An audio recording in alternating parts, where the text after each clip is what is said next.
পরিষ্কার করেন না কেন দেখছো দিয়ে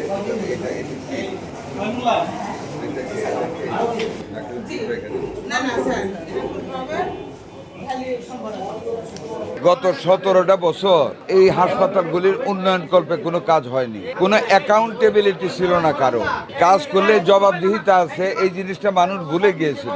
পাবলিকের কাছে দায়বদ্ধ মানুষ ক্ষমতায় ছিল না। যারা ক্ষমতায় ছিল তারা রাতের অন্ধকারে ভোট নিয়েছে, অথবা জোর করে ভোট নিয়েছে, অথবা যেমন আমার পায়ের টেন্ডর পুলিশে বাইরে ছিঁড়ে ফেলছে 18 ইলেকশনে, এরকম করে ভোট নিয়ে গেছে।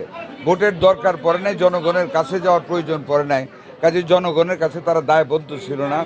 হাসপাতাল কেমন চলছে বা কেমন চলা উচিত, রুগীদের কি করা উচিত, নোবডি কেয়ারড ইট, বিকজ তাদের কোনো অ্যাকাউন্টেবিলিটি ছিল না। আমরা গণতান্ত্রিকভাবে নির্বাচিত, আমাদের মাননীয় প্রধানমন্ত্রী অত্যন্ত কঠিনভাবে আমাদেরকে বার্তা দিয়েছেন। আমরা স্বাস্থ্যসেবাকে জনগণের গোড়দুয়ারে কোনো মানুষকে বিনা চিকিৎসায় মরতে দেব না ইনশাল্লাহ, এবং প্রত্যেকের ঘরে আমরা স্বাস্থ্যসেবা পৌঁছে দিব। একটু আগে বলেছি আমরা 20টা হাসপাতাল করতে যাচ্ছি অত্যাধুনিক, 1000 বেড করে, 18টা, 2000 বেড করে শুধু মেয়েদের জন্য 2টা, 8টা ক্যান্সার ইনস্টিটিউশন করতে যাচ্ছি, ট্রমা সেন্টার করতে যাচ্ছি।